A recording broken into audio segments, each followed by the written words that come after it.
हम लोग, ठीक, ये फॉर्मेट वाला तो पार्ट देख लिए हम लोग, है ना।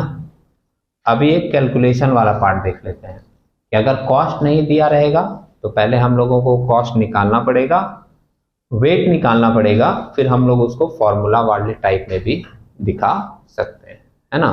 क्वेश्चन नंबर 6 देखना। 6 में इंफॉर्मेशन पूरी नहीं दी हुई है, तो पहले हम लोग क्या करेंगे, कैलकुलेट करेंगे, और कैलकुलेट करके उसके बाद आप चाहे तो उसको फॉर्मेट वाले पार्ट में लिख दो और या फिर फॉर्मूला वाले पार्ट में लिख दो। लास्ट सम्स में हम लोग क्या किए, फॉर्मेट टाइप में किए, तो ये वाला सम्स हम लोग देख ले रहे हैं कैलकुलेशन टाइप में कैसे होगा। ठीक है, पहले सम्स को एक बार समझ लेते हैं पढ़ के, और सम्स जरूर समझिए अच्छे से। क्यों हम बता दे रहे हैं, क्योंकि सम्स में अगर आप क्लियरली नहीं समझते हो तो आपके पास जो पहला कंफ्यूजन आएगा ना, वो ये आएगा कि हम लोग फॉर्मूला कौन सा यूज करें। कॉस्ट ऑफ इक्विटी ही अगर आपको नहीं दिया हुआ है सम्स में, तो कॉस्ट ऑफ इक्विटी ही निकालने का 3 फॉर्मूला हो सकता है। तो सबसे पहला जो डाउट आएगा वो ये आएगा कि हम लोग कौन सा वाला फॉर्मूला यूज करें। और ये डाउट क्लियर कैसे होगा, मान लो कोई ये बच्चा ये पूछता है कि हम कैसे समझेंगे, तो उसका सिंपल सा आंसर है, आपको क्वेश्चन को बहुत केयरफुली समझना पड़ेगा, क्योंकि वो बात तो क्वेश्चन में ही मेंशन रहेगा कि इंफॉर्मेशन क्या दिया हुआ, उस इंफॉर्मेशन के बेस पर ही हम लोग चूज करते हैं कि हमको कौन सा वाला फॉर्मूला कैलकुलेशन के लिए लेना है। ठीक है, देखिएगा आप एक बार, क्वेश्चन नंबर 6 मेंशन कर रहा है, Arvind industry had assets of ₹1,60,000। ये 1,60,000 जो दिया है वो इसका टोटल फाइनेंस है। इसका टोटल एसेट्स कितना दिया, 1,60,000, 1,60,000 ये इसका टोटल फाइनेंस है, टोटल इन्वेस्टमेंट है। ठीक है, इसके बाद लिखा है which have been financed with, मतलब ये 1,60,000 को वो किस तरीके से लगाया है। 52,000 ऑफ डेप्ट, मतलब 52,000 का डिवेंचर है, आप इसको डेप्ट कैपिटल बोलो, डिवेंचर बोलो या लोन बोलो। ठीक है, एंड 90,000 इन इक्विटी, वो वर्ड मिसिंग है, आप लोग वहां पर लिख लीजिएगा अपने सम्स में, 90,000 इन इक्विटी। इक्विटी शेयर है कितने का, 90,000 का, एंड जनरल रिजर्व ऑफ ₹18,000, और जनरल रिजर्व है कितने का, 18,000 का। आप ये तीनों को ऐड करके देख सकते हैं, 52,000 प्लस 18,000 ऐड करोगे तो आएगा कितना, 70,000, और 90,000 का इक्विटी ऐड करोगे तो 70 और 90 मिलकर हो जाएगा 1,60,000। ठीक है, अब अगर हम लोगों को फाइनेंस दिया है टोटल और तीनों का इंडिविजुअल इन्वेस्टमेंट दिया है, तो हम लोग वेट तो आराम से निकाल सकते हैं। वेट निकालने का फॉर्मूला आपको लास्ट सम्स में भी बताया गया था, तो वेट हम लोग इजीली निकाल सकते हैं। हम लोग ऐसा करते हैं, वेट इसका निकाल लेते हैं यहां तक में। ये है आपका क्वेश्चन नंबर 6। कैलकुलेशन थोड़ा सा मैं लिख रहा हूं, आप लोग भी कैलकुलेशन करके बताते चलना हमको। हम पहले निकाल रहे हैं क्या, वेट निकाल ले रहे हैं, WEIGHT। इसको W से हम लोग रिप्रेजेंट करेंगे, और हमारा तरीका क्या था, इन्वेस्टमेंट इन पार्टिकुलर सिक्योरिटीज। एक बार फॉर्मूला लिख देंगे, इन्वेस्टमेंट इन पार्टिकुलर सिक्योरिटीज, फिर सभी का निकाल निकाल कर डायरेक्ट लिखते रहेंगे, investment in particular securities divided by total finance, यही था, है ना। हम लोग सबसे पहले निकाल रहे हैं वेट ऑफ इक्विटी। इक्विटी में कितना इन्वेस्ट किया, 90,000, कैलकुलेशन करके बताइएगा थोड़ा, और डिवाइडेड बाय टोटल फाइनेंस कितना है, 1,60,000, है ना।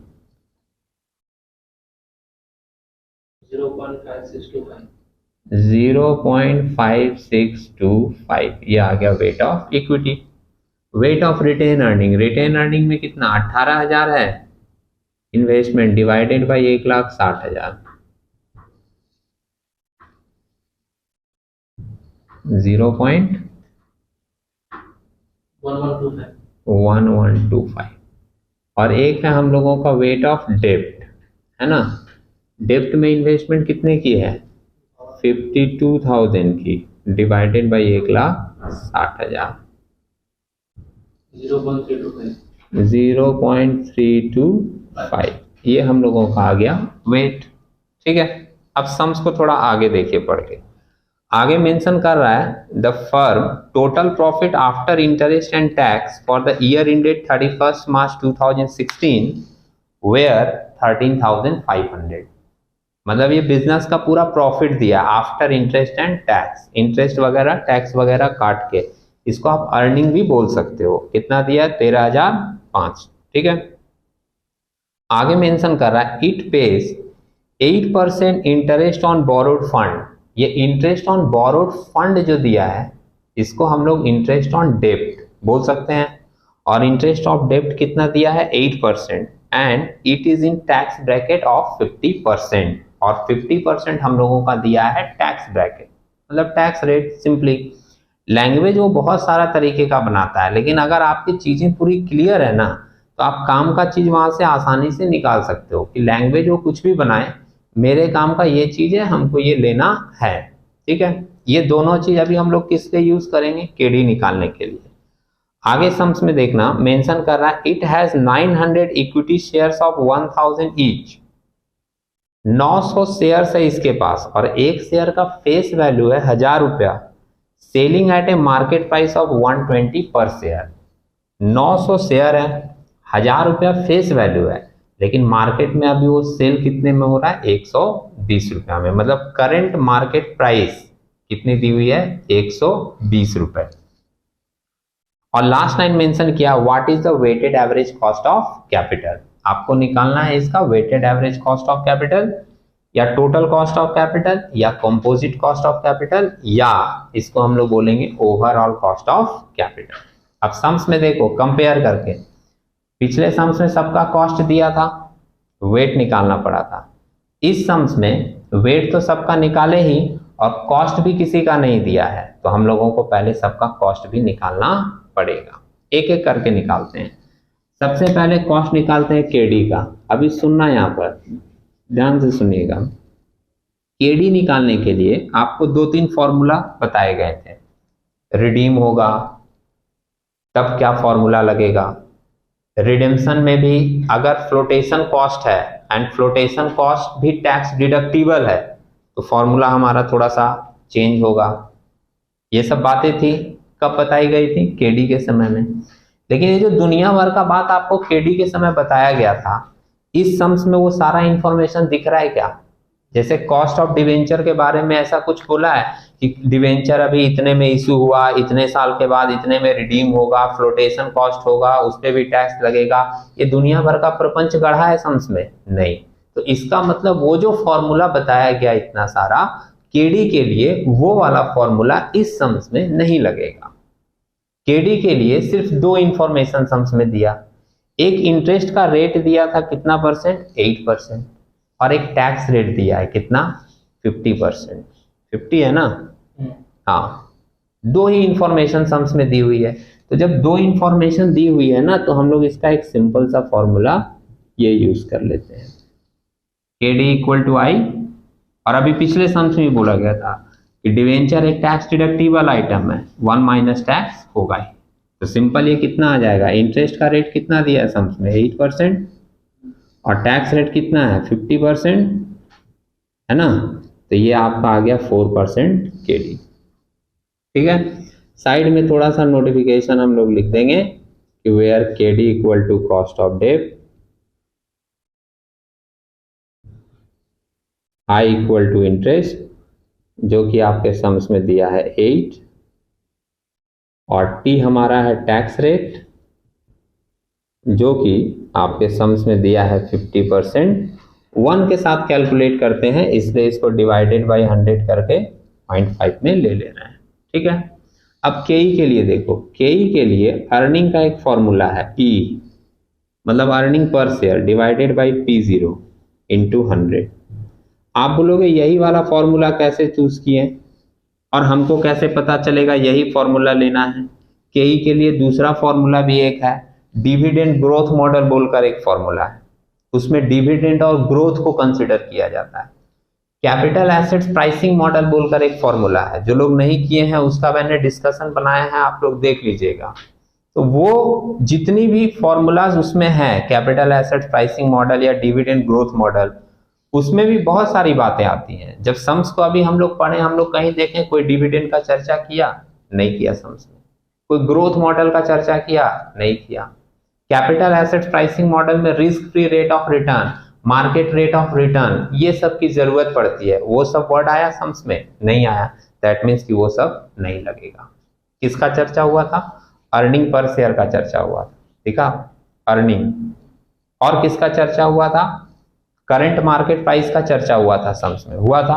तो अगर मान लीजिए सारे फॉर्मूलाज आपके दिमाग में हैं, तो लैंग्वेज पढ़ के आपका दिमाग बोलेगा कि 3-4 फॉर्मूला में से ये वाला इंफॉर्मेशन सम्स में है, यही वाला फॉर्मूला हम लोग यूज करके कैलकुलेशन करेंगे।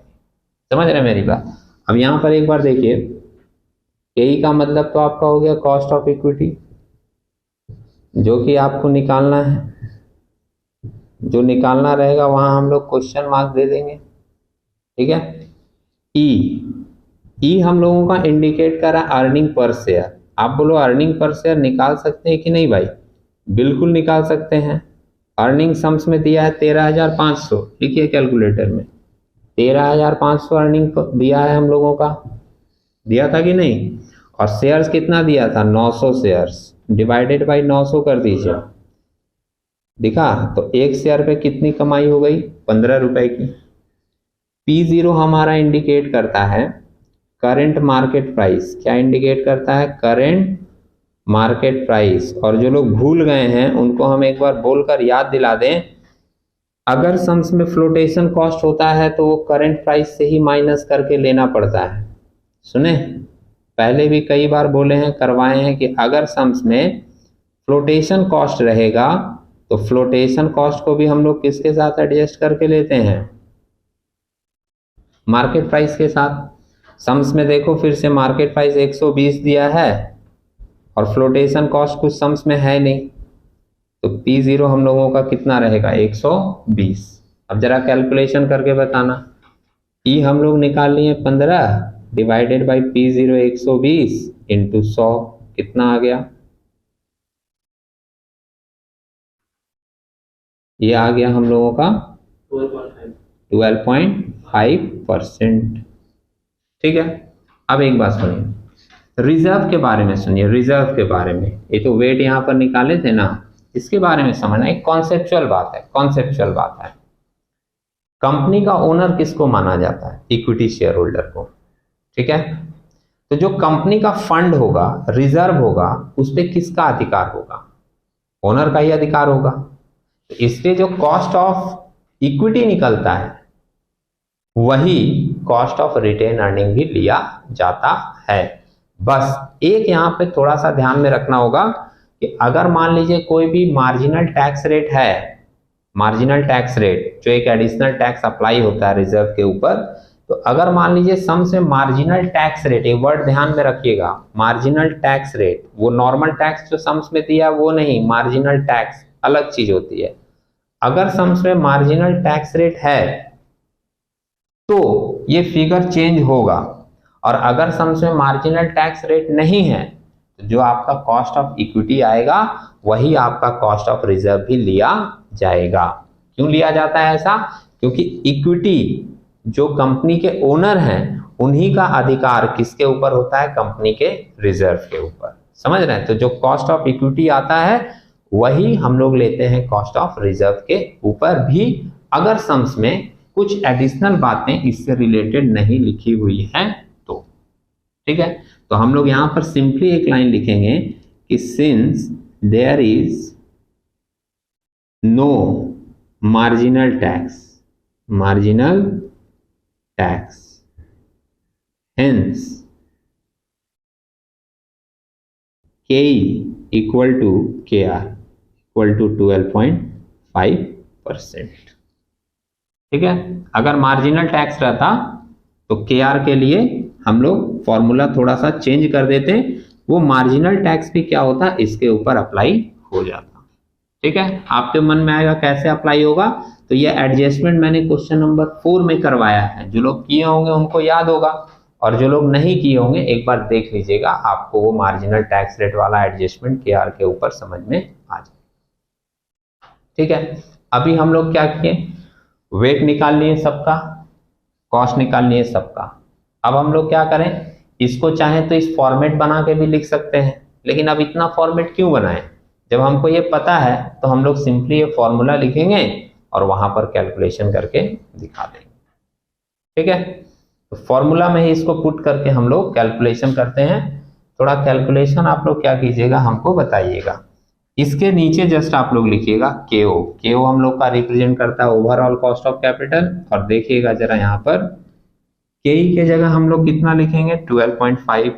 ठीक है, और इनटू डब्ल्यू के जगह कितना लिखेंगे, 0.5625।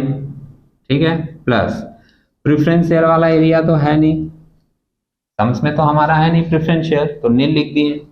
केडी वाला एरिया है, तो केडी के लिए हम लोग केडी कितना निकाले हैं, 4। ठीक है, समीशन दे रहे हैं, इनटू डब्ल्यू डी अपने यहां पर निकाले हैं 0.325 प्लस के आर के लिए हम लोग कॉस्ट कितना निकाले हैं, 12.5 इंटू डब्ल्यू आर हम लोग यहां पर निकाले हैं कितना, 0.1125। ठीक है, कैलकुलेशन देख लीजिएगा, सही पुट किए ना। 12.5 हमारा आया था ये, इंटू 0.5625 मल्टीप्लाई कर दीजिए। मल्टीप्लाई करके कितना आ रहा है, 7.03125 प्लस, अब ये नील बार बार लिखने का जरूरत नहीं है, इसको मल्टीप्लाई करके देखिए कितना आ रहा है,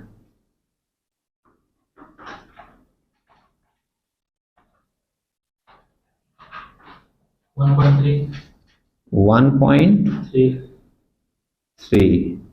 और ये तीसरे को मल्टीप्लाई करेंगे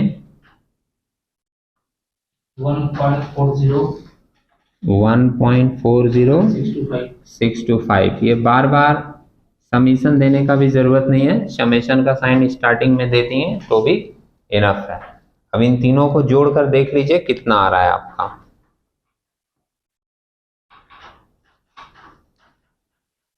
7 1 8 1 9 7375 परसेंटेज। क्योंकि हम लोगों का पॉइंट में कैलकुलेशन चल रहा है तो अप्रॉक्स लिख देना सही है, क्योंकि कुछ लोग पॉइंट 2 फिगर में भी लेते हैं, पॉइंट के बाद 3 फिगर भी लेते हैं, 4 भी लेते हैं। ठीक है, तो पॉइंट में कैलकुलेशन चलेगा, अप्रॉक्स लिख देंगे, ज़्यादा सही रहेगा, है ना। अभी क्या है कि ये कैलकुलेशन अगर समझ में आ गया हो तो आप लोग एक बार स्टार्टिंग से नोट कर लीजिए, नोट करने के समय अगर डाउट आ जाए तो फिर से एक बार पूछ लीजिएगा। ठीक है, थैंक यू।